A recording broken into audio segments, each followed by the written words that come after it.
Prof, let's go. We are on the show. Oh, we're live, is it? Okay. Absolutely. Good evening, everyone, and welcome to another Enterprise Wednesday session for all our APU students and staff members, and also some of the external viewers as well. We have a good show today, a good session whereby our regular Mr. Dash, our entrepreneur in residence, will moderate.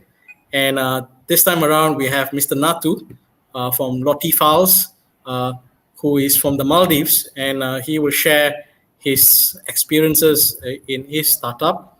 And Mr. Nattu is going to be our first international speaker or participant on this Enterprise Wednesday. So, Mr. Nattu, welcome, and we're happy to have you on board. And thank you for spending your time. I know you're based in the Maldives. You're speaking out of the Maldives here. We love the Maldives. We have many students from the Maldives. We have this very close bonding with the Maldives. I personally have been to the Maldives as well, but for work, unfortunately. But hopefully one day in the coming future, I can go for a holiday. And so advanced thank yous. And I want to pass this back now to Dash to take it over. So over to you, Dash. Thank you very much, Professor Vinesh. It's always good to have you make the introductions. Welcome, Nattu Adnan. So I'll call you Nattu along in the program. My name is Dash. I'm the entrepreneur in residence in Asia Pacific University. Welcome to the other series of Enterprise Wednesday. Enterprise Wednesdays happens every alternate Wednesdays, second and the fourth Wednesday. Basically, during this session, 6 to 7:30, 90 minutes, we invite experienced entrepreneurs who have been in the trenches, entrepreneurs who have done it, who have seen it, who've got scar tissues in them, to share their experience and their insights into what it takes to build a startup. What it takes to actually take an idea to market and build it. And today we have Nattu, who made Malaysia his home. He's from the Maldives. He's just flown back to escape the lockdown. He's flown back to Maldives. I have personally been to Maldives 3 times, and unlike Professor Vinesh, all for holiday only, and really have enjoyed it. So it's a beautiful place to go. And I will read Nattu's profile because it's really interesting, and I don't want to miss out how amazing this young man, or can I say young man, Nattu is. Nattu is the co-founder and CTO of LottieFiles, a revolutionary platform that provides animation and motion design tools. Nattu, you must tell us a little bit more of that later. LottieFiles has been funded by Microsoft Ventures, 500 startups, no less, and Adobe. It serves as a community of over 1 million users, over 100,000 companies, such as Disney, Google, Netflix, and Grab. That's amazing. That's really inspiring. Born on the small and beautiful island of Maldives, Nattu has always been passionate about contributing to the communities around him.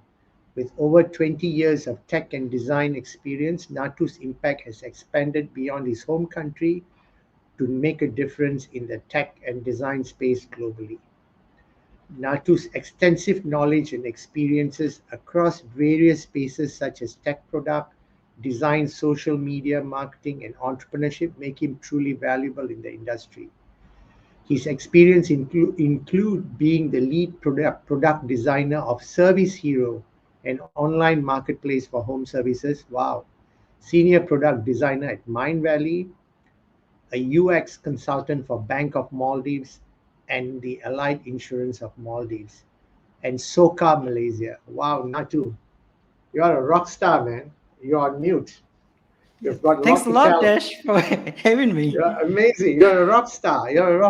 So we need to unpack you and tell the world about what you're up to. Tell the APU students that what you have made of yourself, and about your company. Tell us, Nattu, about your journey. This is so big, I don't know where to start. That's the best place to start. Just start wherever you're comfortable with.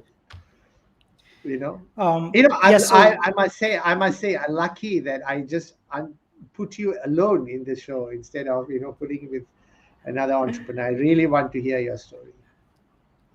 Amazing. No, exciting. And thanks for having me. I hope I'll be able to bring some valuable insights to the audience as well. You're so humble already. I can see that you're shy and humble, and these are the entrepreneurs we want. Go for it.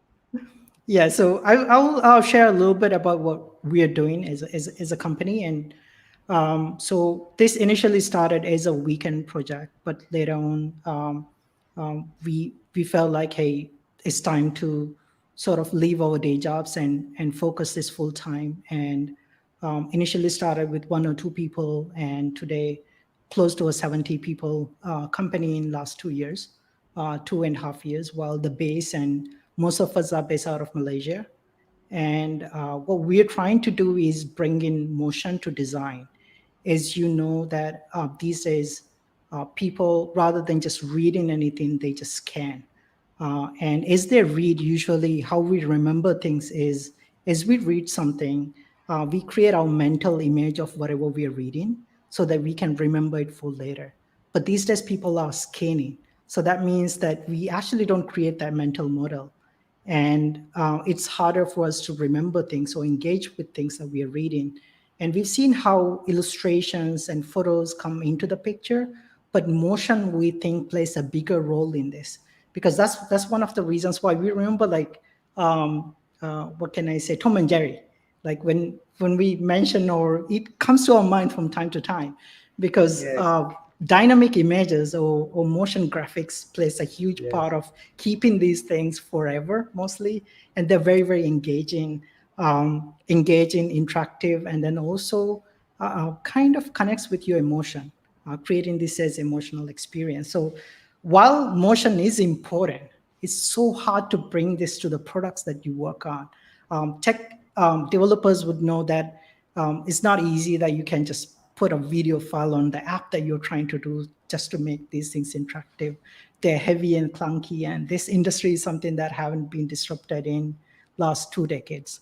So a new format needs to come in and take this to the next level, making every digital experience, the product that we have, add motion to them so that it becomes more engaging, humanizing these products again as well. So at the heart, that's what we are trying to do. We are revolving around this format, or building tools and community around this format called Lottie, Lottie. And the name came from the first motion designer, I would say animator, back in 1920, who's a German lady called Lottie Reiner. And she's the first person who actually did the silhouette photo as well. And so this is a pure example of an open source project where somebody creates something, another company like Airbnb comes in, puts their pieces, and then individuals like us initially exploring on a project around it, and later becoming a bigger company around it. And that is where the LottieFiles comes in. So in a nutshell, I know this is a short brief, but I just wanted to share like what is the reason behind what we are doing and what is the bigger mission around it. And in terms of as a company, designers, developers. 1 minute, Nattu. Tell me, you said Tom and Jerry, a kind of image came to my mind. Now Lottie, and you said motion to design, bringing motion to design. Tell me something that people would know where this LottieFiles are. Give me an example. When you order something on Grab Food, you see the motorbike coming in. That is actually a Lottie. That's it. So when I switch on Waze, I see my car moving. Is that a Lottie? That is unfortunately not a Lottie, but that is not a micro motion or micro animation. One other example is if you press like on Twitter, the heart that you see is actually a Lottie animation. These are micro animations. One other example is any Google product on mobile apps. When you open any sort of animation that comes in, that is a Lottie. So How do I know what's a Lottie and what's not? usually So you by said Waze. Okay, Waze is yeah, not Lottie, but but okay. yeah. So by looking at it, possibly you won't, but applications or the developers who brought animations to these products before has worked so hard in order to code these things to make it look really, really good. What Lottie enabled was that developers don't have to code these animation. They just put a file, just like they put a video file. So by the output, you may not be able to see that difference. But if you look at the file size, for example, Lottie is 600 times smaller than a GIF. So it Wow. is super, super tiny. If you're on Telegram, all those animated stickers are actually Lottie animations because now the file size is so small and the frame rate is so high, it's high quality. So usually a GIF would have about 14 frames. This can go up to 120, 60 to 120. So it is very high quality, and this is vector based. So that means you could scale it without blowing up the resolution or like for the poor quality of it, right? So these are the characteristics of one, but most importantly, what it plays is how you actually do this. Before Lottie, a motion designer, somebody who creates like amazing motion with After Effects and these tools, they will give a video file to their developer. And what the developer would do is look at it and then code it manually. That means they will be coding for Android. They would be coding this one for iOS and web.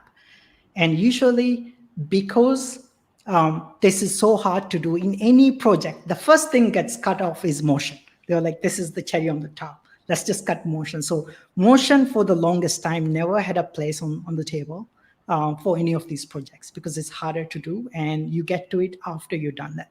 And the result is the apps that you use, they doesn't actually communicate with you on an emotional level.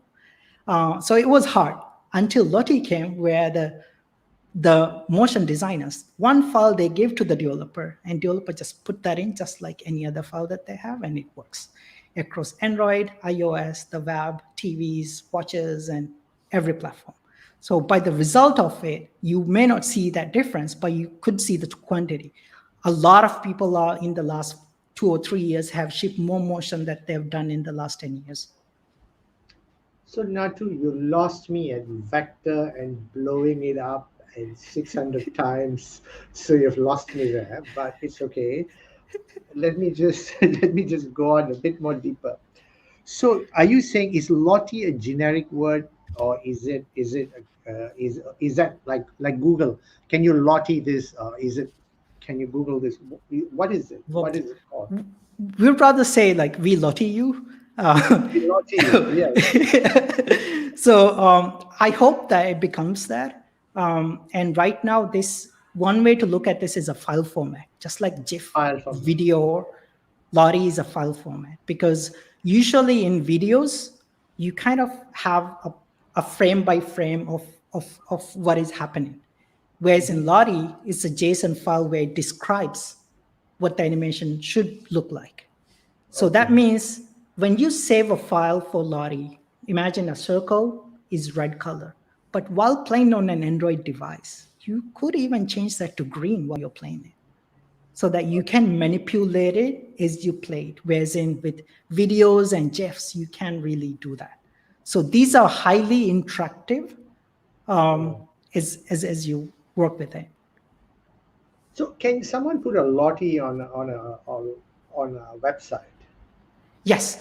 So in fact, all the popular platforms like WordPress supports Lottie, Webflow supports Lottie, and because we have JavaScript libraries, for anybody could go to LottieFiles.com, find, and we have like huge library of free animation. Imagine like Unsplash, but for animation, you could choose any of these animation and copy the code where how you want to put that on a website, how you want to put this on, let's say, Medium article or Notion document or any of these toolings that you have, you can actually bring them. And we are hoping more platforms would adopt this soon as well. But Unsplash is free. I can just take anything LottieFiles.com, thousands of animations freely contributed by the community so that you could go and use it. While there is a marketplace, and we created that in order to empower the community of people who are contributing so that they could earn some living out of it while creating the packs and premium animations. So you give away LottieFiles for free? Yeah, so every animation, public animation that you go and see, search for, they are all free. You can use it you can even download them as MP4 and GIF. We have a LottieFiles app where you could share this with Instagram story just with one click. So it is out there. Our bigger mission is to bring motion to everything that you work on today. I'm going to download. Everything I'm going to do is going to be with Lottie's now from now. Yeah, I mean, there's huge collection. You won't reach to the end of it because there's an amazing active community contributing it every single day. Okay. So how does LottieFiles make money then? Very, very interesting question. I think our bigger goal is to make this as the format for animation or micro animation in the future. And it is very important for us to educate the entire community on it. And while it started as a very niche, main objective is, can we create an ecosystem with huge community, the tooling around, resources for people to come and use freely. And that is very, very important for any sort of, I would say, ecosystem to exist. Actively contributing to open source and all of that tooling so that people could freely use within their projects. And also, right now, we are pre-monetization. And the main, like I mentioned, the main objective is to give people what they need, create that value, and we will work on capturing that value as we see how this, like Lottie becomes a day-to-day thing. What is that value add that we could add more in order to go that path? I would see that while the marketplace is a very straightforward thing to enable that community to create the marketplace, but that is sort of empowering that community and creating that assistant resource. While the main monetization usually is within the software as a service or software, and us as a service giving that out. So we are in the midst of figuring that out. There's a lot of avenues that we could go with, but we just want to make sure that we do that at the right time and with the right resources and the value that people actually need. So right now, a short answer is like, we're figuring that out. So that's, you're in search of a business model now. But yes, you've raised money from 500 startups, Adobe and Microsoft Ventures. That's very interesting. But I'm going to come to that. How did you get to this point? So where, like I mentioned earlier, it's not like every day. Go back to your childhood. How did you get to? How do you get to be Nattu, the co-founder of, or the founder of LottieFiles? And tell us about, why did you come to Malaysia from Maldives? Such a beautiful place Maldives is. This could have been, you could have done it there, and then you've come to Malaysia, made Malaysia a home, and you've got your biggest team here, you say, and a lot of them are APU alumni or whatever you were saying. Tell us about that, and then we'll talk about the business more, and what were the challenges in building this startup, and how did you identify this as a need, and you're building a community and you're doing something huge, not transactional business model, but you're figuring it out now, which is amazing. You've gotten the VCs behind you. I know I've got hundreds of questions, Amazing. Somewhere to start is I was born and raised here in Formula. It's very south of the Maldives, and yeah, you get tired of the beach after a while, especially if you do. I have no idea. Yeah, I have no idea. Should try it. You could get tired. Yeah. So while I finished my studies and rather did not proceed from that area after my 10th grade, I would very straightforward say that like I was a failure. It didn't work out. Maybe the school is not my thing. So ever since then, I was dabbling around You're with the too computers. good for the schools. You're too good for the schools. So figuring that out, because usually when you're locked in an island or stranded in an island, I would say you're stuck with the computers, not necessarily the YouTubes or Google back then, where you have to make the most of what you have. That means learning everything on your own. And as I moved forward and started my first job, I was 14. I think I was in a resort island. Yes, obviously, if you're in Maldives, then you should end up in a resort if you did not proceed from education side. And so while I was there, I had this interest for building things with the computer, with software and the web and all of that too. So ended up creating a web agency in the capital city where we were building a lot of websites and apps and all of that. Wait. Nattu, hold on. I never interrupted my speakers before. I just wait till they finish. But this is crazy. You mean you dropped out of school at 10th grade, and then you got hold of a computer, not alcohol or drugs or anything, but you got hold of a computer. And why did you drop out of school? You're such a curious person. And how's that? I don't think I was doing well. Maybe because I was stuck with computers for a longer period. I remember my teachers, they knew that like I won't even sometimes come to these exams. So they were just giving the test papers for me to actually type in the computer and give it back to them. Because I was so much involved with the computers those days. And it was rare. This was in 2000, yeah, 1999 and 2000. Interesting enough, because when you have the computer, you have the access to the internet. What you want to do is usually copy a few things and then modify it and put it back, sort of like hacking them out. And after a while, and when you actually go back to the capital, it's so expensive to live there. You have to like figure a way to monetize these things or the skills or the talents that you actually have. And either you find a job or have multiple jobs. In my case, I was learning photography on the side. So I was able to do or make money from both. In order to make a living in the capital city. And here's a funny thing, that web agency or design agency that I actually created with my best friend.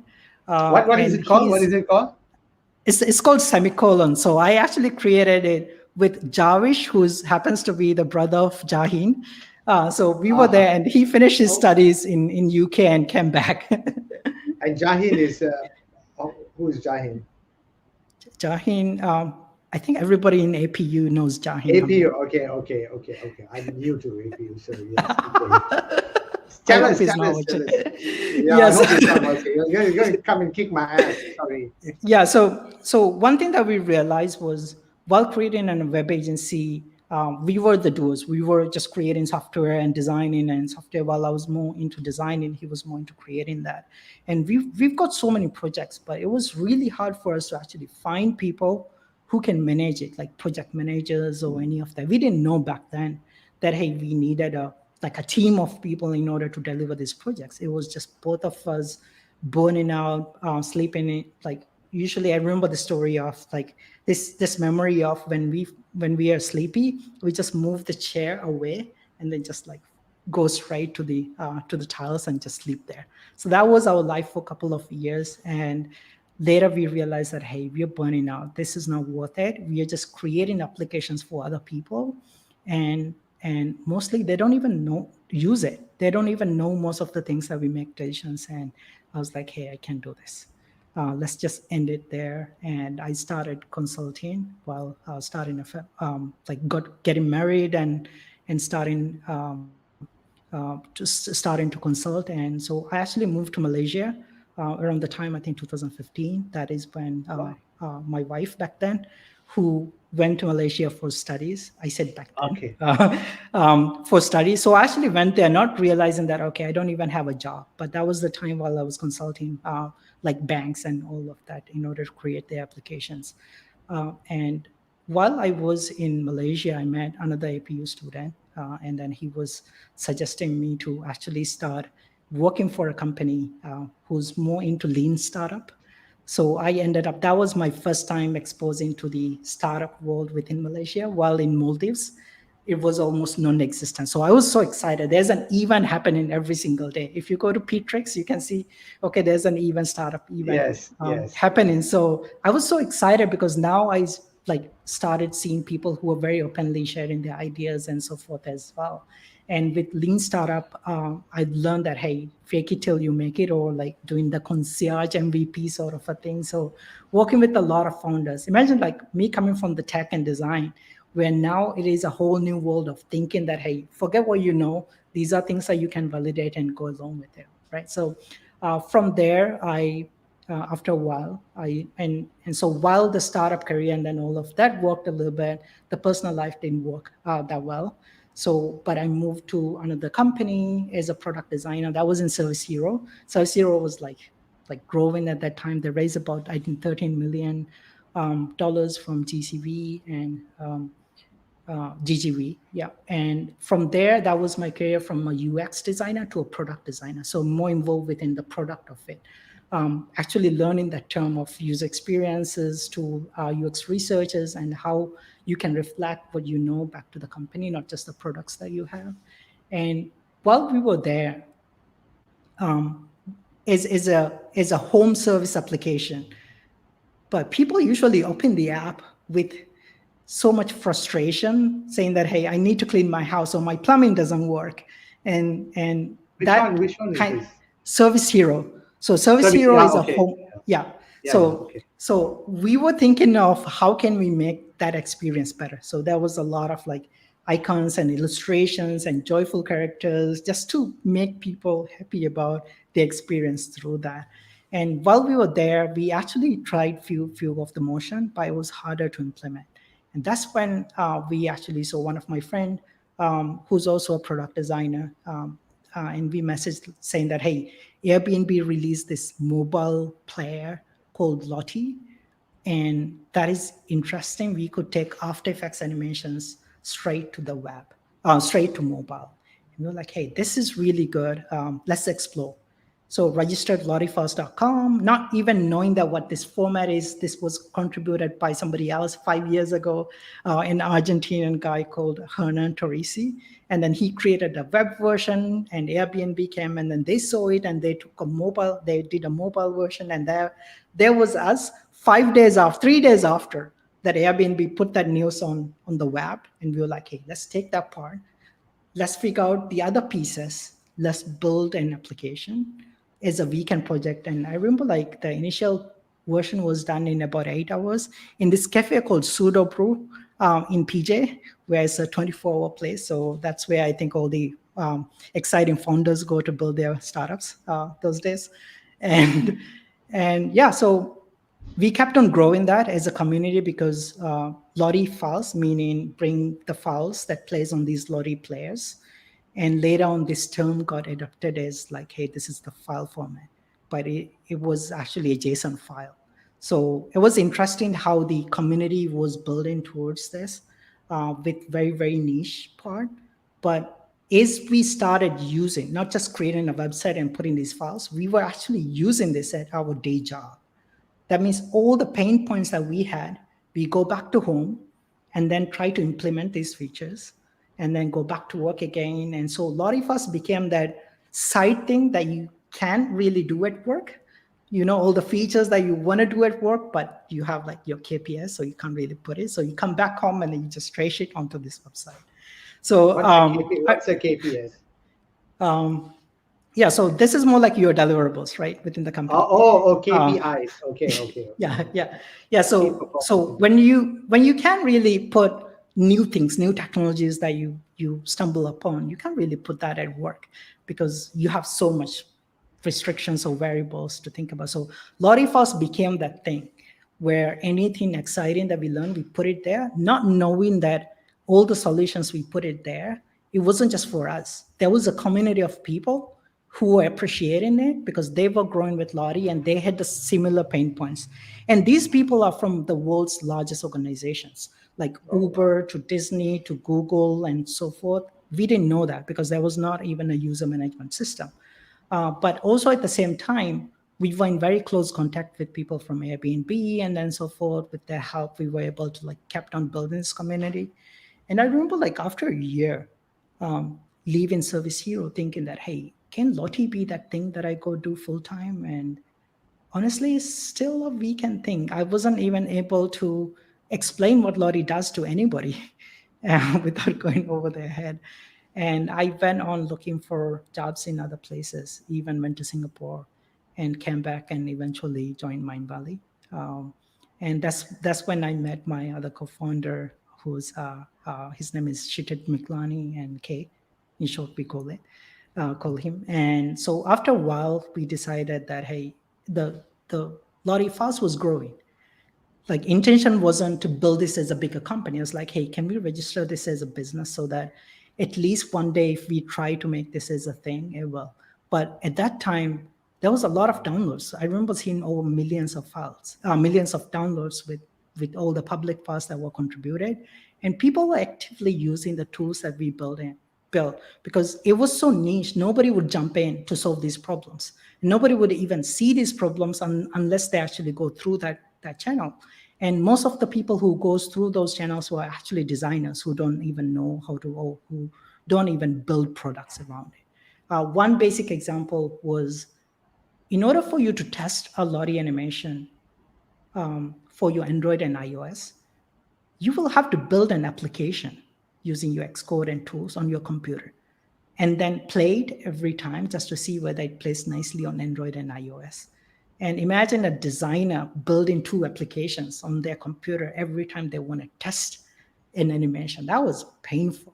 Even for us, it was painful. So what we did was we created an Android and iOS app and then created a QR scanner. So once anybody uploads an animation on the website, it shows the QR. So they take our mobile app and then just scan it. Now they're able to actually preview it. That saved tons of time for them. And now imagine being over 5 million files being uploaded to test, collaborate, and share with other team members. This has grown to 100,000 companies using these services and tooling around what we were able to create. And so later on, we started this again as a company. Early 2019, started hiring the first person, the second person, and because this was very early stage to think about where this is going to go next, because it's like there's no direction of like it's a new format. Is there going to be adoption even on the web? We don't know, because mostly it was used for mobile. And so I think the amazing team that we gathered, and mostly came from our friends, who were some of them were even in just finished the APU, coming in and exploring this playfield of what could this become. Giving them the trust and the space for them to go and explore, and seeing what would they come back with. And I think that community, that engaging community who initially started and contributed, they were a big help, whatever we are doing, because we had a lot of numbers to back anything that we are going to do. Thousands and thousands of people coming every single day, organically building. So I think close to 2 million by the end of the year, still an organic growth in the company, because people who are championing this is so passionate about it. One example is if you go to YouTube, search for Lottie, you would see, I think, 14,000 videos, people just talking about Lottie or LottieFiles, teaching other people about it. And same goes for Medium. So I think that is sort of like a short story of this lifespan of, I would say, this journey of being an entrepreneur. I never imagined that I would be like even remotely close to have a team of around 60 to 70 people doing these amazing things around both technologically and also design and on the community side and all of that too. It's hard to explain where this journey comes in, where I'm not equipped for that. So I'm learning on the job, being in that leadership and being that mentor or leader. And what I bring most to the table, I think, is that context of this community, because I'm very, very close to that community. I know what is going out every single day, not just within the company, or what is the outside as well. So exciting to have some of the friends and having this or seeing this grow to become hopefully the file format for the future for motion. Wow. Now I don't know where to start. Now I'm in that same problem of where you were at the beginning. So you say you keep mentioning community, and these are designers. Who are they? And how did the Um, community actually get magnetized to your LottieFiles? And maybe it's a very naive question because in open source the community just builds on, right? yeah, in our case, I think it's a very interesting user segment in a way that usually you would think that, hey, these are moving images and designers are the people who would come and use it. Like that is very, very obvious thing. Yes. But the file format is usually helping a lot of developers to actually bring motion to the products that they were doing or they're doing. So that means half of our community is actually developers because Okay. now we are empowering them with tools and then also with a lot of animations that they could just go pick it up and then boom, they just put that on their mobile apps and then suddenly the app becomes more lively and more engaging. So that is I where the user see. segment. And now there's the third segment where a lot of these files, you could actually bring that to PowerPoints and your presentations or any sort of storytellings that you have. So now there's the communicators and sort Communicators. of, yeah, so or marketers or communicators like making the most use of this motion because they want things that are more engaging for their audiences as well. So this has grown beyond that open source bubble of designer or developer Or putting the something geeks, open source on the the app. geeks is The going closer geeks. and closer to the, yes, which We you shouldn't are. say geeks, but the designers. I mean, geeks are Designers, usually. designer. Yeah, yeah, yeah. So, and you learned all this by on your own. You learned this whole thing on your own. I think the biggest thing any schools or universities, I think, could teach a person today is how to learn because Superb, spot on. Go on, go on. and I think if you know how to learn what's happening, and there's a lot of distractions, there's a lot of misinformation, or if you have that passion to learn something, I don't come from animation background. And I never imagined that I would stumble upon an animation thing or animation technology is something. It sounds like a complicated thing, even to get into.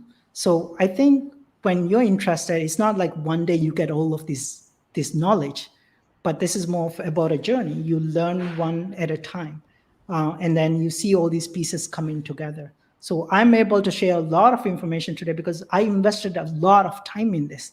While I was working in other companies, like when I go back home or every day, these ideas or these problems are in my mind where we actually go and search about it, learn about it, read about it.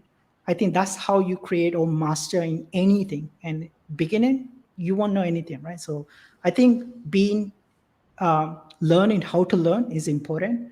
Learning how to read and retain those information and finding out what is important to you. Never lose that focus. And it can be very tempting because in an area like this where you can have so many paths that you could go with, in most of the cases, people would be like, I'll go those two paths because I can handle this. But when you say yes to something, you are also saying no to a lot of other things as well. So having that focus, I think, is what helps me. And I'm still trying my best to keep that focus in order to keep moving forward. So, Natu, from what you are saying, that you did not see how this is growing. You just took a step at a time. You did the doable, doing the doable, and then you start pushing it and learning along the way. So there is a huge body of entrepreneurship theory of how entrepreneurs actually build ventures. They start with who you are, what you know, and who you know. You know your interest and your passion, and what you can afford to lose. Starting with something small, and then getting the ball rolling from there, and then you go on and figure yourself out, and slowly you see these opportunities emerge, as opposed to the school of thought of making big plans. So it looks like your life is very much a effectual journey, as they call it.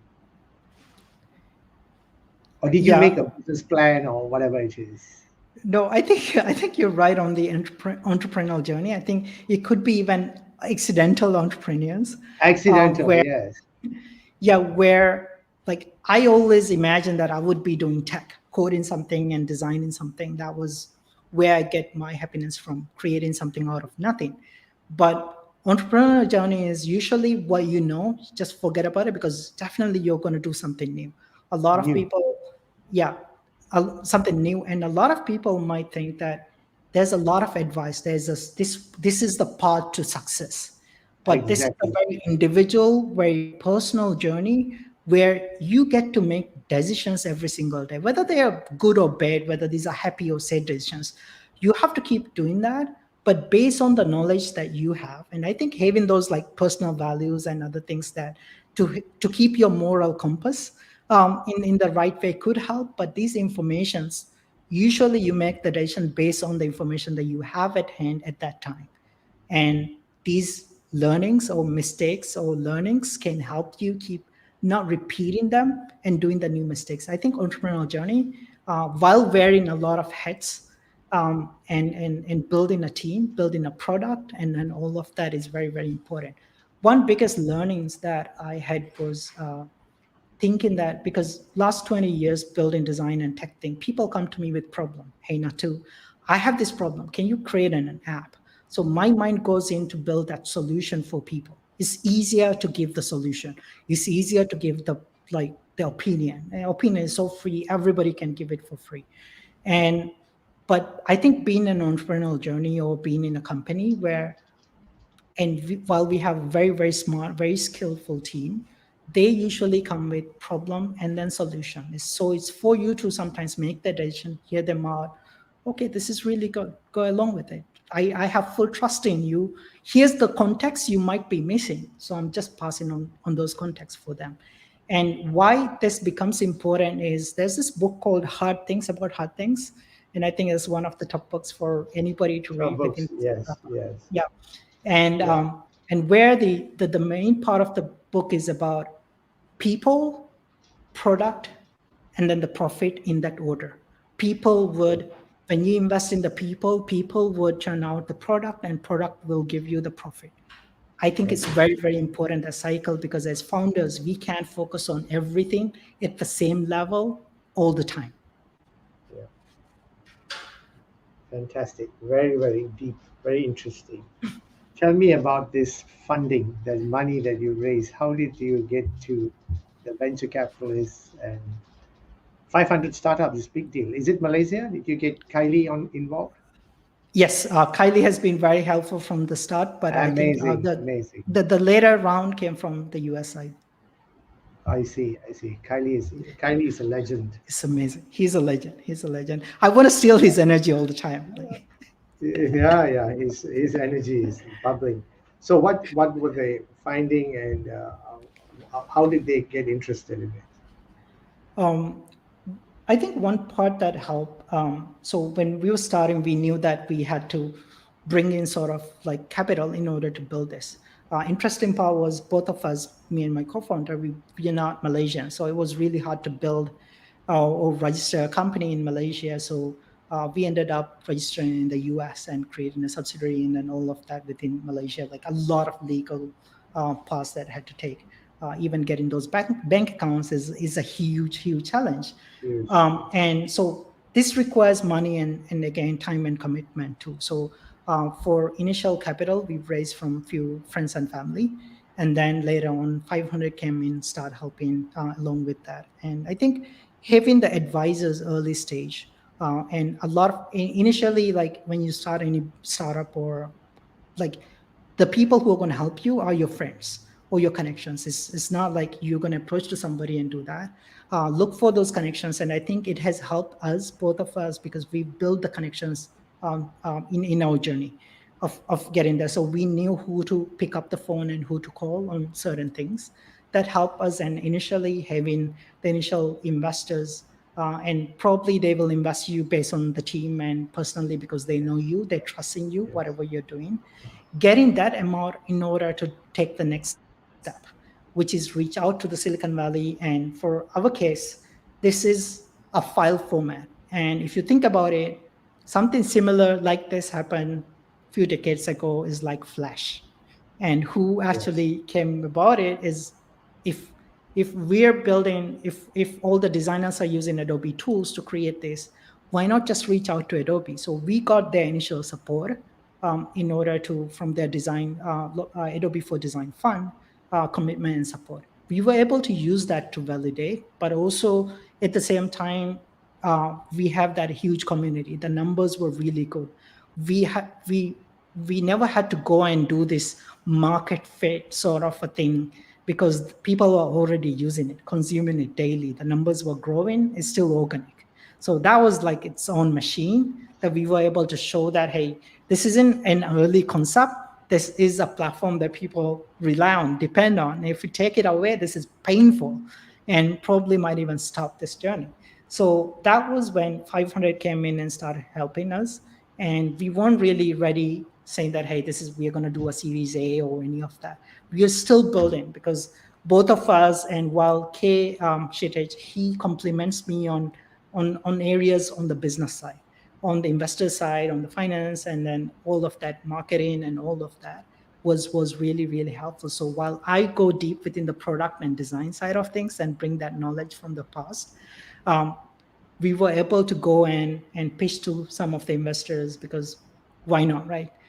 This has the traction. We don't even know that, hey, should you reach out to the investors like in next 6 months or 1 year? There was a lot of inbound requests coming in because Lottie was gaining popularity. It was new in that area as well. So I think while exploring those things, ended up being on the Microsoft side, where I think if you look at the landscape of Lottie, this is an ecosystem. This isn't more like just a SaaS one product that we are trying to market. This is more like an ecosystem play where there's a lot of contributors or stakeholders to that. And one company that would understand that a lot well would be Microsoft too, because they are a huge ecosystem too. So that was one of the paths that we took while all of these bigger companies, they were trying to bring motion in. And this is an exciting project. There's validation. And our aim to make this as the format for the future requires a lot of, I think, making this format popular. And Microsoft is that one of the partners that could help us actually do that and popularize. They have Windows, they have their own products everywhere. So I think that's when, when we decided, I think we announced it after a little bit of time. But also, I don't know exactly where it hit, hey, this is that point, because this is, again, a journey. Any founder who goes through a Series A or funding, there's a lot of due diligence. There's a lot of back and forth. There's questions about monetization for the team. And even in Series A, now you have a product, you're using this money in order to scale. So 12 months ago, if we look at it, we had only 12 people. Now we are close to 70 people. That is not just the technology, that is the power to build a bigger company. So there's a lot of trust, pressure, and support actually given to the founders in order to scale that. And Microsoft has been an amazing partner, helping us navigate through this, because they've seen a lot of other companies in a lot of other domains doing that. And I think any investor bring to the table is that space, because they would see the space more closely. They would see these sort of startups coming in and disrupting an industry and being that market leader. So those advisors are helpful, and we treat them as more like partners, because while we are looking at this part, founders looking at different other things, investors looking at the space and telling us, hey, this is where this is going. One thing to highlight is, as startups, usually you don't have this is my 5-year goal as a company. Startups, I don't think they do that. So it is really hard to envision what are we going to do. It's usually the same thing where if you describe LottieFiles, it's more like a product-led growth, because now there's a community. We know what we are going to build tomorrow and after tomorrow based on the requests that we get. And one interesting thing about that, which also made a lot of investors interested in us, was this is a bottoms-up company, where in companies, the individual designer discovers this and then spreads it across other team members. And as you know, design is sort of like a multiple stakeholder thing where you'll bring That's in right. your product managers, you'll bring in your developers. So they are the champions of this format where now it grows across the company. And then becomes then an important part of their business. Yeah. So and if you look at like Slack to like there are a few other companies that has been that bottoms up company. So we fall under that part, and I think that's where the organic part comes in, where one designer is pulling a lot of other people and giving or showing that here. So these are like few points on the fundraising and where it is coming next. And I think integral part of how can we make this bigger and bigger. Our goal is to make this as the file format for the future and introduce motion to the world, where, as you can imagine, that every business today is a digital business, or at least they have a digital presence. And the world of TikTok and Instagram has taught us that not just a single photo, everything has to be moving, because we are moving, humans are moving, we love motion. And so, but there isn't much of the companies out there who are actually doing motion. And the reason why we don't do is we know it's like really complex. So how can we democratize this space so that everybody else can keep on creating and all of that? So I think that is our bigger and bigger goal, where we want to make things more enjoyable to watch, to more emotional experiences through the things that we use every single day. We are glued to our phones 24/7. So why not just at least make it more fun and engaging than just reading a bunch of text or something out of a pixel, right? Yeah, my goodness. I think you are creating something that's going to be good. You know, it's very interesting. The first thing, one of the things that you say, I'm trying to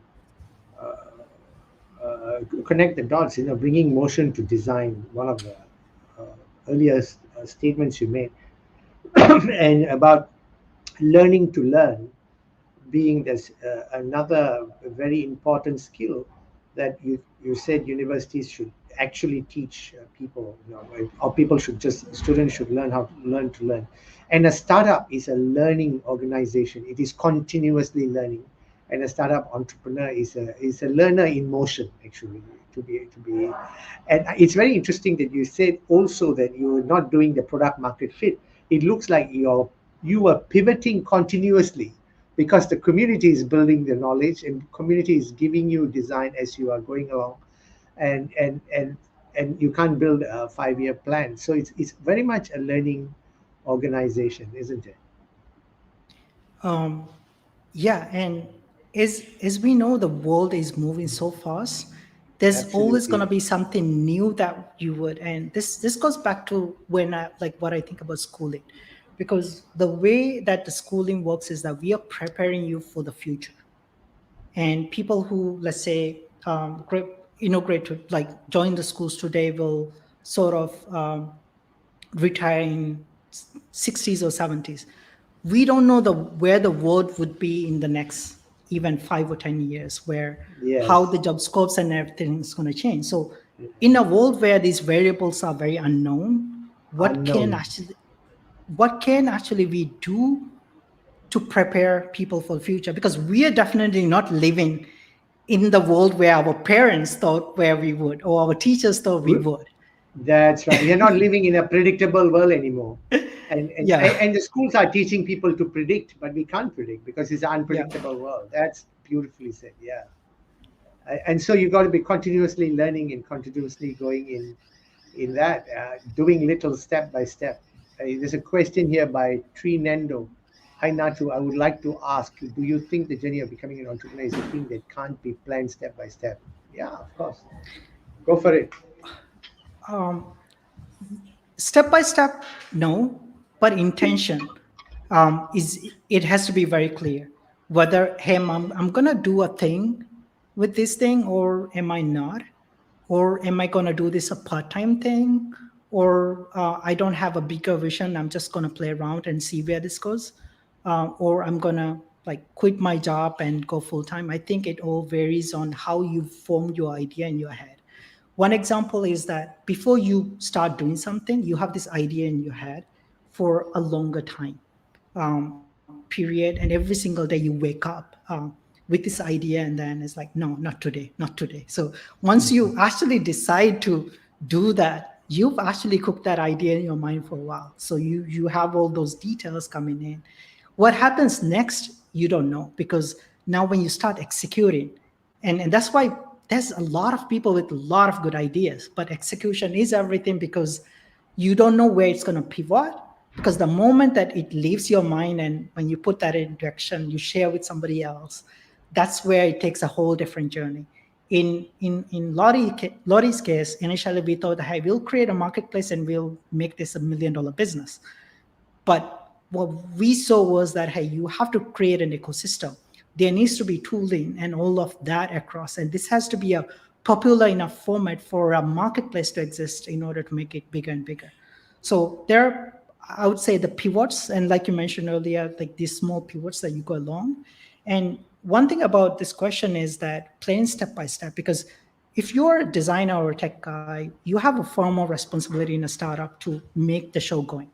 And so you become that operator, where one thing that you learn most is that you won't be dealing like or making the product decision. You would be working closely with people. So your people skills has to be top notch, because now you're there kind of bring a team together in building that. In my case, that's not where I came from.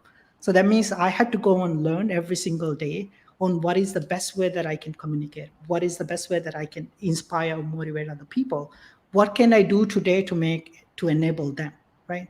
So so that is something that I was thinking about, and one thing that I learned in my journey is that as a startup founder, there's going to be everything new. Things that usually you don't expect are the ones you'll usually go and learn about.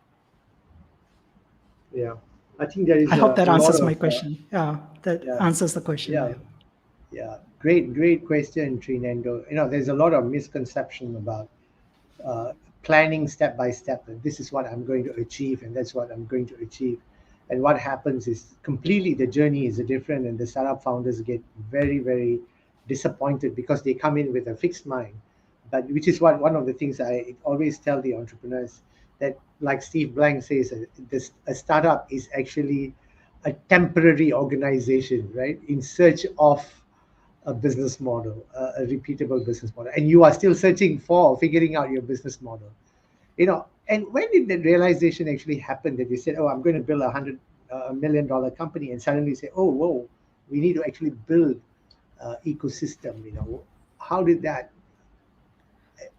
I think that happens like looking at the entire format and then seeing that, hey, how can we enable people to make the most out of it? One example that I shared earlier was, if you're able to take a file, put it on Android or iOS, while you're putting it there, you can change the colors and everything. So that means you will have to actually create a system where people are able to change those colors and all of that. So when you actually look at this user journey map of what are people trying to do, what is that gap, what is what your product is doing, so you will have to keep on putting those bridges. So in order to go to the marketplace thing, we figured that you don't have to just build a bridge, you have to build an island around, or a country or a continent around. That means it has its own ecosystem of tooling, community, free resources, all of that. And most of all, even teaching people or learning materials right there, Yeah. as you go forward with it. And one other thing that when you mentioned about learning or learning or figuring out to monetize, and based on the question too, is that, well, when you have two people, the way that you operate is different. When you have 10 people, the way that you communicate is different.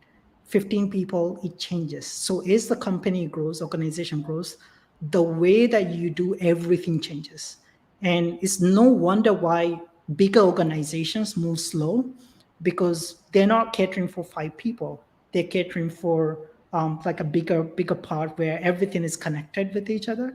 So that means now you things are moving slow. But I think the startups are like, if you think about, hey, this is where it is going, what kind of help do I need today in order to make this teams fluid? enable them, and I think you call it growing pains in any startup phase. In our case, we are in the high growth startup phase where we have to think about moving things fast, but also we have to think about things being more organized and being ready for that high scale.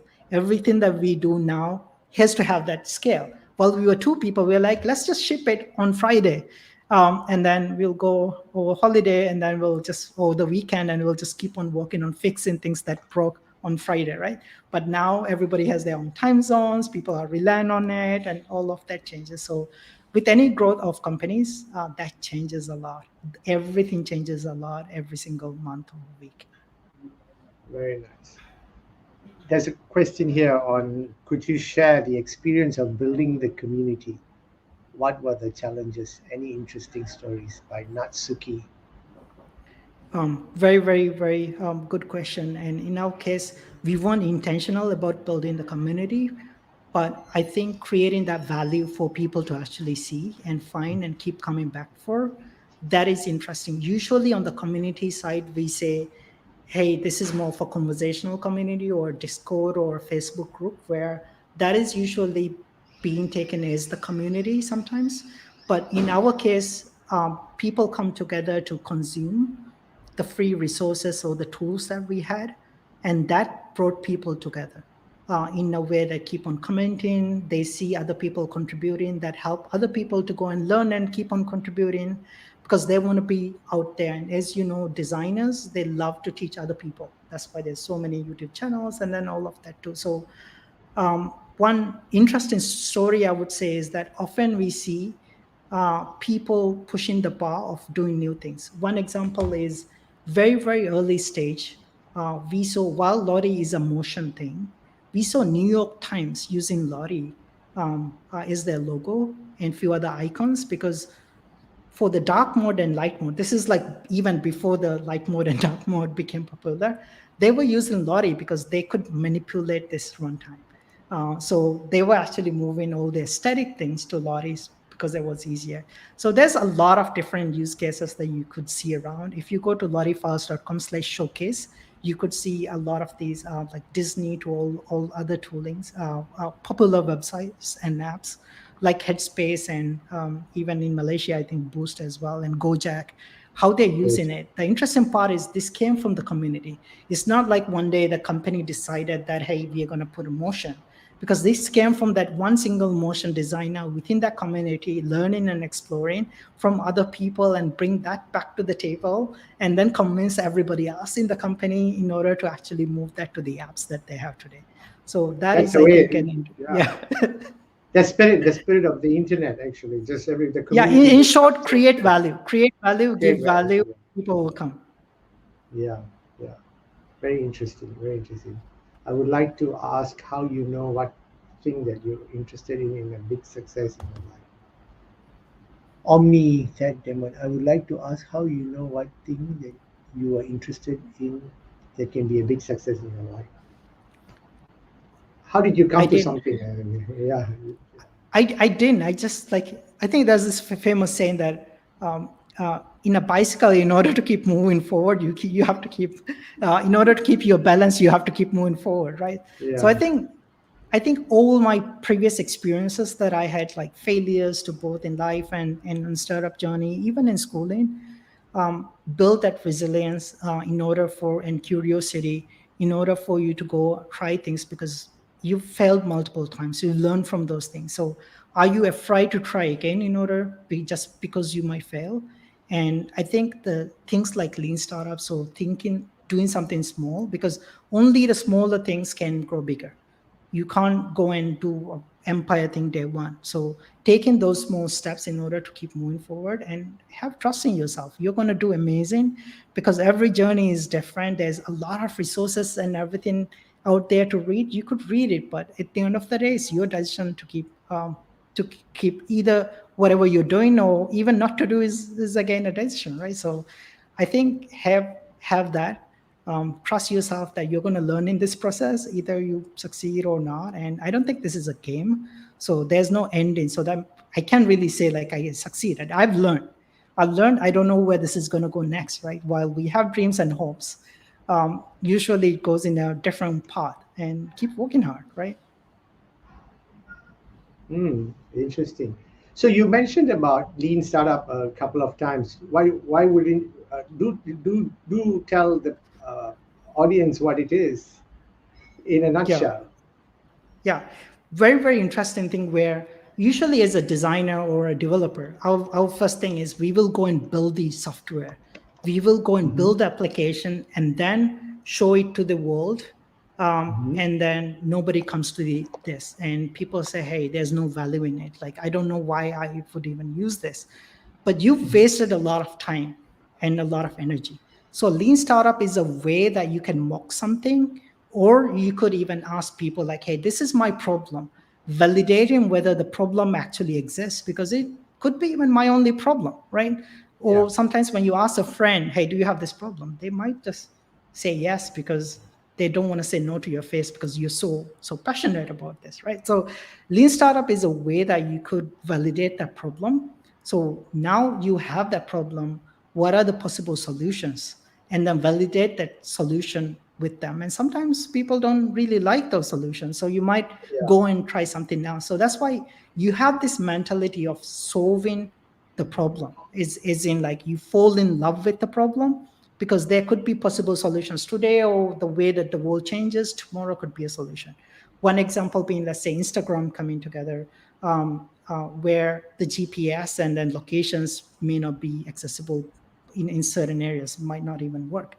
But when technologies and things becomes popular, you have that an opening to go along with it. So going back to that lean startup thing is, you are able to validate something in, let's say, 2 weeks or 3 weeks, before waiting on building and doing everything in like 6 months to 1 year. This cuts short in the time, because in anything you could get back your money, you could get back some sort of an effort thing, but you could never get back the time that you spend on something. So Yes.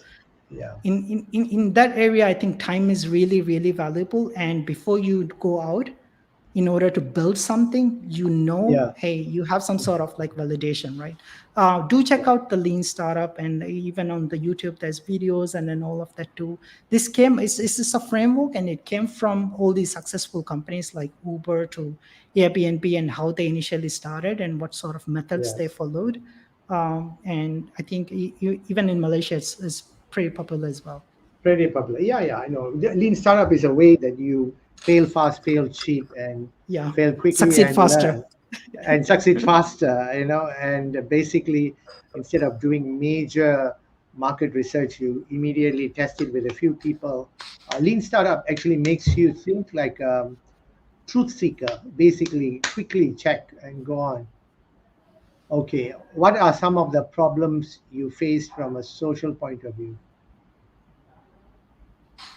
I'm not sure exactly, is this social about people around us throughout the journey, or so in that aspect, one of the challenges would be, this is very, very technical.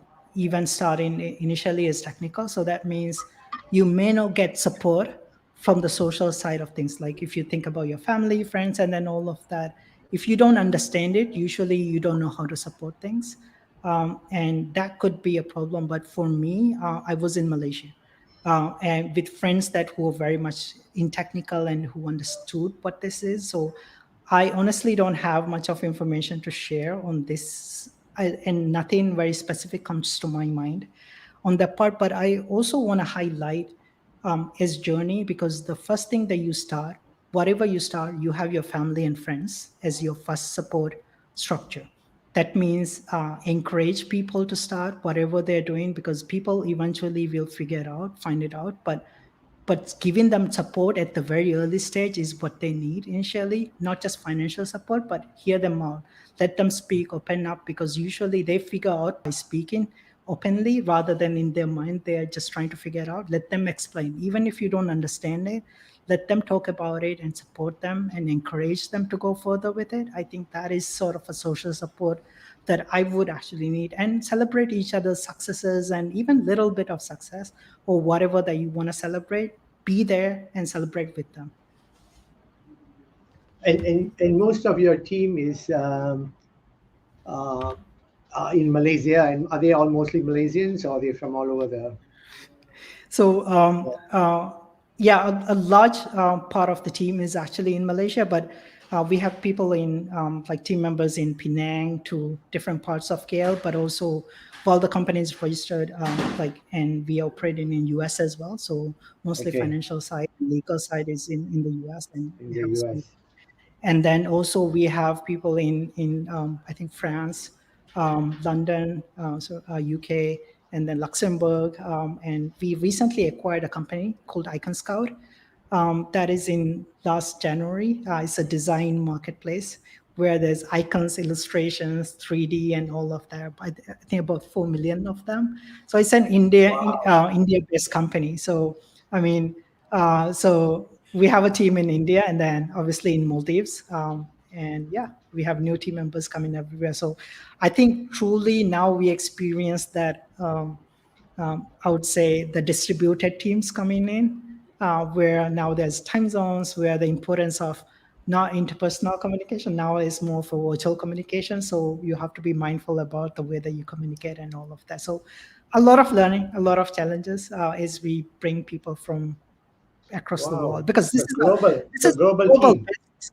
This is a global business, so we have to be a global team in order to cater to a global business. So it doesn't really matter, are you in Malaysia or are you in US or wherever you are. Wow, and okay, there's a question I wanted to ask you something. But what's your greatest fear, and how do you manage fear? Yeah, this is this is a very interesting one, because while you have initial team members as your friends, you're more careful because they're not just team members, they're just friends as well. And that means you want to make sure that things that you do at work doesn't impact you personally with the people that you're close with. And that is something that I was always, like, I'm always mindful about, but also I don't want that to hold back in the way that we do that. So I think openly communicating these things help a lot, where they know your perspective and you know their perspective as well. And while you have experiences that you learn from, and is having a lot of friends, not everything could go the way that you dream about, and friendships evolve from there as well. So I think that is some things that should be mindful. And if you have especially friends, have time, connect with them outside of the work as well. It is important to build any sort of relation, and focus on that as you go along with that. So I think that would be my I wouldn't say like biggest fear. I think that's a challenge. Rather, fear, I don't really see that. Maybe this will turn out to be something big, or maybe I'll get a huge learning out of where we are going next. And this is a fast moving train. So you don't really have that time to observe, hey, this is my fear. This is rather more like a decision. What's going to happen next, right? Yep, yep. There's a question again. Owen from Owen. Hello, Mr. Nattu. Can you share with us how you manage your time effectively? The experience of studying and working at the same time. Yeah, I think very interesting question, and where this is when people say, I need a work-life balance thing. And before this, like, I never believed that. I was like, hey, you have the freedom to take off from anything that you're doing. But I think very important, where now you're kind of leading a team where you're available to that. Your biggest part is to enable them, and different people will come in different timing. It is important to set those boundaries and let other people know when to expect and when not to. And I think for me, I actually start my day with reading, because usually everybody, and in LottieFiles, like, you have that freedom of work from anytime, anywhere, sort of. So we have the time before the actual like company starts, so people starts communicating. So wake up early, very early. In my case, in here, based on the time zone, I actually wake up at 4 a.m. Back in Malaysia, I wake up at around 6 or 7 o'clock, and that is the time that you want to read more, and try to figure out like what is going on, and put on your thoughts on how you want to plan for the rest of the day. And I think even after like around 6 p.m., try to turn it off. do have something on the side that you want to do so that you can focus, that balance, or else everything that you do is work. Everything that you talk about is because now your friends are your colleagues too. So Colleagues, everything that you yes. talk about is work. So try to take that away and then have that time to enjoy and then all of that. I know it's um, easier said than done, but I think that is one thing that I'm struggling as well as I move forward, but being mindful about it that, hey, this is consuming all of your time. Try to find those side projects. And I love doing, even technically as well, I love doing side projects. One thing that while we were doing LottieFiles, we did something called a Haze Malaysia. That was over a weekend when the Haze thing came in Malaysia. So we created small websites and toolings around it and do something that you enjoy, like from time to time, so that you have something that you can keep on adding whatever your thoughts. And especially if you have family, make sure that you give that time, even to friends as well, because this is not a sprint. There's if you're going to stay up, there will be 1,000 things that you want to do. You just have to call it quits, like, hey, I'm done for today, like I'll take it tomorrow. Because when you don't take that time, everybody else sees that in the company. They would be like, hey, the boss is working, or I should be working too, right? So you don't want to create that culture where you set that example. And even LottieFiles, we keep this recharge day. And then because people are not taking leaves, we had to make a mandatory 3-week thing where they not like take 2 days today and then next week is like they have to take that in bulk. So give Okay. people that time and freedom and that trust that they're going to manage their time. If they feel like they're burning out or any of that, let them take their time because it's important. And as a company viewpoint, when they take leave, you actually see what they do in order to fill that. Other team members needs to fill that gap. So as for the company, if you have somebody who's never taken the leave, you don't really appreciate or see all the things that they were doing, which you're not aware of. That is very critical to the company, right? So that helps both in the company and for even you to come back with a fresh mind. Now you've got an uninterrupted 3 weeks or more that you have to come back. So I think the recharge day has been very helpful to everybody because now everybody looking at these screens and then all of that. There's a meeting or there's a call and there's no social life because of the lockdown and all of that too. So it's something that we are extra mindful about and have those calls where you just talk about something other than work with your team members. So I like the 3 weeks. That means they have to take it in bulk. Yeah, minimum. Very well. Okay, I should implement that with APU. I should say I'm going on leave for 3 weeks. Okay, that should be good. What advice? I've got a very interest. I would like to ask a question after this. What advice would you provide university students who want to become entrepreneurs? Yes, good question. William G. A lot of people, this could be bad advice, so please take this with a grain of salt. While you're studying, I think that's the best time for you to put that into action.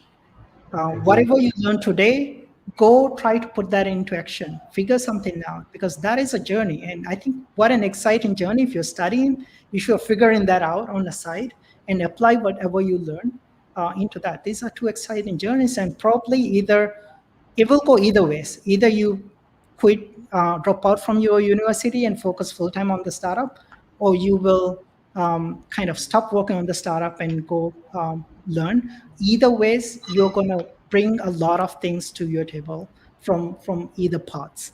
So I think that would be one advice is to at least put on that journey because it's not all about what you know and implementing. It's just putting that state of learning because university is about learning, doing startups is learning too. Nattu, you are from Maldives and you are living in Malaysia and you have done very well. I want to ask you what's the next step for not a plan, 5-year plan for LottieFiles, but next step. But how are you contributing back to your country? Yeah, very, very interesting question. I think as you're in this journey, you have a lot of information and experiences that you want to share with other people. So one thing is publicly speaking about it.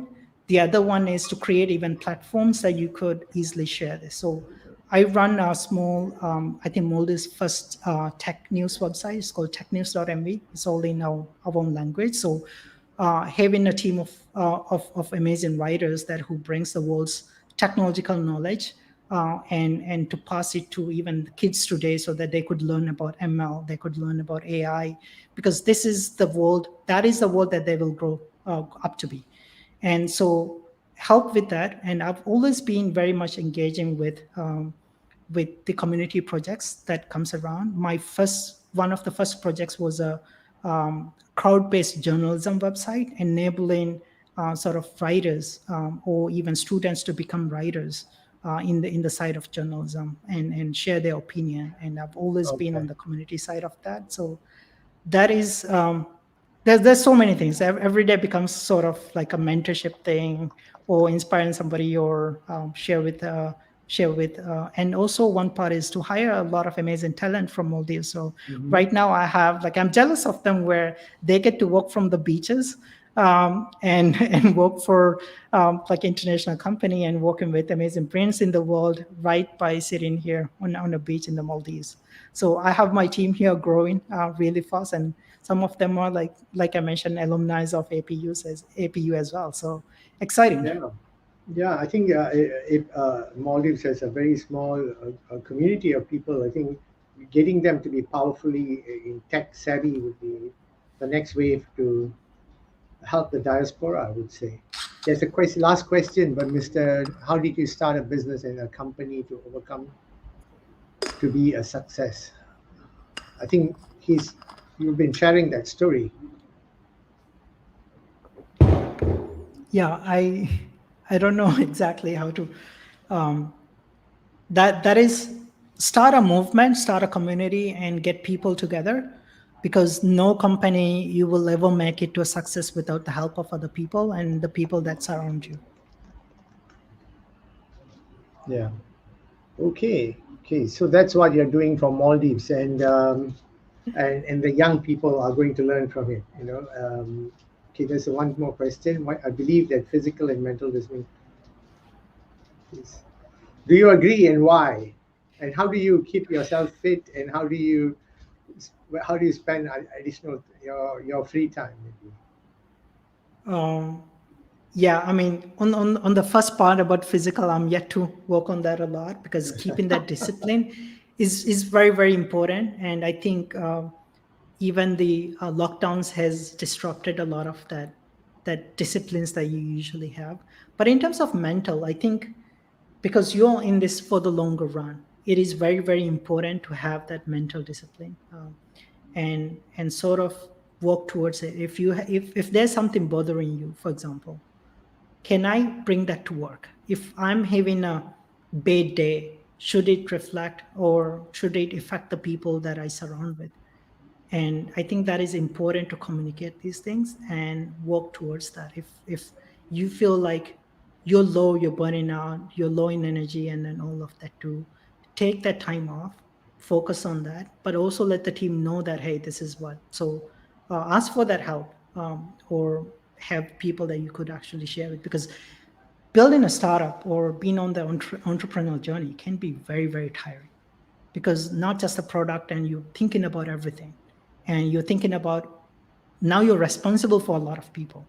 So hey, getting that clarity and knowing that, hey, I'm going to make mistakes, I'm going to learn from it, and then all of that. If you don't have that sort of a mindset, this can be painful. And it was initially my learning as well, because not knowing where this was going, but being responsible for a lot of people. And so do focus on that. Is something that people don't really focus on, because of that hype and drive. It's a moving train, so you just get on with it and just keep on going, and where we don't really focus on our physical and mental needs, right? That's right. I think Mr. Nattu has already answered that question. University students to start a business while they are still studying. He has mentioned that yes, you should.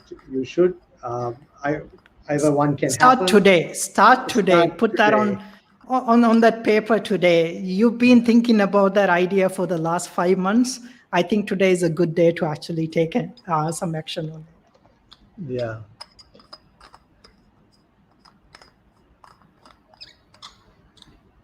Yeah, this is a good question. Don't start a company, start a project. Try to Start get a that project. That's validation, what I tell people. Yes. and then take into like, and there's a lot of like stories around how companies started and all of that. Take that inspiration. Not necessarily you're gonna be ending in the same path, but those things help. And here's a very important thing, Desh. A lot of times we look at a news and then we see some amazing startup or any amazing company, and we were like, hey, I can actually go build it. And it is easier to replicate and build it. What we often ignore is that how did they actually build it? How did they start? What was their journey like? What was their first day like? What was their first 100 customers? I think there's a website that you can even find out these popular applications, how they even found their first 100 customers. So learn that journey, figure that out, read about that. Everybody goes, any company that see today started as just a project, started just an idea, and every one of them has an interesting story that you could learn from, that can inspire you, it can teach you, it can motivate you to get on that journey, because that is actually addictive. Absolutely. Thank you for saying that. Always start a project, not a company. I mean, most of the entrepreneurs, I see they just straight away want to start a company, raise money, and try to do that. And all this is just reading too much of TechCrunch, maybe. So Nattu, we've got another 4 minutes more to go. Oh no, 3 minutes. I just want, is there anything that you want to say to the students and to the watchers, to people who are watching about your values, something that you hold close to your heart that you want to share? I can't even imagine 90 minutes has gone off so fast. Yeah. So while in the journey, and I think I mentioned a little bit about the moral compass, and I think that is very interesting, or something that should be mindful is you're going to make a lot of decisions, whether that would impact you or whether that's going to impact the other people or even your team or the company and where it's going to go. And a lot of times you would take these decisions not knowing the full picture, because everything is moving and you may not know everything in the world in full detail. And in schools, you usually go and test after learning a lot. But in startups, you usually take that test and then you learn from it. So having that moral compass of, let's say, whatever decision that you make, think about it. Is this coming from place of like where your values are? In my case, like curiosity is one. I want to go and explore things. Empathy is a huge thing because I want to make success or make it easier, or like really care about other people who are in this journey that I meet, because I know I'm going to meet them again. The reason why I have a team today is because a lot of them that I met in the past experiences as well. And I think humility is an important factor as you grow, because it's not just like one day you come in and celebrate your bigger success. It's just small things that compounding thing adds to where you are. And whatever that I'm saying today is, this is not that something I prepared like today came in. This comes very naturally, where throughout the journey, these are things that I reflect on and keep moving forward. And I think that is two different things that you think from the university side, where you learn and then take that test, and then get the result. In here, usually you take the test and then you learn from it, and then there's going to be a result of it, right? So that is one way to actually think about it. Great. Yeah, Nattu, yes, go on. no, go ahead. No, go ahead. You go ahead. Yeah, so and these are things that people don't think about or share about. Usually entrepreneurial journey is about, okay, you build your first team, you've built your minimum viable product, this is your go to market strategy and all of that. But a lot of things personally that could impact you is not things that you'd learn from by reading an article and any of that. So it's important to connect with other people who've been through these journeys, talk to them, and see things from their lenses. I think these are most like valuable things that you could find. So I talk to a lot of, like, have that close connection with a lot of founders that I could talk to. If I have a pain point, I ask them too, like, hey, we have this issue, and they were like, it's okay, we had that issue like 5 months ago. And a lot of times people come and ask like, hey, if you could go back and then change one thing, what would you do? That's a very, very big question. Usually people ask, but when we think about the journey, there's absolutely nothing that I could go back and say, hey, I want to change this thing so that my future would be easier. I think those things happen. And then where I am today is based on all of those decisions, right? So that is something to think about. And any founder would say the same thing. It could be something like, hey, I would have built another product, but that's not a thing. Personally, would you have changed certain things? And mostly it's kind of no. Like I wouldn't have learned anything unless I went through that journey. Nattu, my last question. What would you tell Nattu, the 70-year-old Nattu today?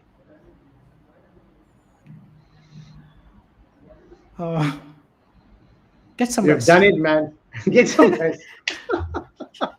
That's a fantastic one. So the 70-year-old Nattu will be constantly working and doing things and contributing to the community. I can't imagine where my life would be, because ever since I left school, this has been constantly working, because now you don't have that academic certificate, so you have to prove. Even let's say a basic example, even for you to get a degree in Malaysia, employment visa in Malaysia, you will need to have a degree. I have nothing, but I had years and years of work that I did in order to convince them that, hey, I'm actually to a value to the country, right? So I think that hard work, constantly keep on doing, learning, failing, whatever, can help you where you are today, and then it can guide you through what you're going to do next. I can't imagine a day where I wouldn't work, or at least share what I know, or do any sort of things. I hope I figure it out, after this journey. Thank you so much. Thank you so much, Nattu. I would like to have you again and telling more war stories about a lot of things. And enjoy the Maldives, enjoy the sea, and all of us are locked in the house while you're enjoying the sea. Don't say tired. The sea, I enjoy Maldives all the time. The food, amazing people. And thank you very much for joining us for this evening, and get some rest. Get some rest, yes. Get some rest. And to all the audience, thank you for joining us for this very, very interesting session. I personally enjoyed it. And for those of you who want your certificate, there will be a QR code that will be flashed, and you may scan it, and that's what will happen. And once again, Nattu, thank you very much. Godspeed, and go create more ruckus in the ecosystem. Thank you. Thank you so much for having me, Dash, and thank you for allowing me to share all of these learnings with everyone. And I hope today is the day that a lot of us take that action and put things moving forward, because you never know where this is going to take you to, right? Absolutely. Like you're so aptly said, start now. Right. Thank you, everyone. Thank you very much for being with us at Enterprise Wednesday at APU. And once again, Nattu, cheers to you and your Thank team, you, everyone. and your global team. Yeah.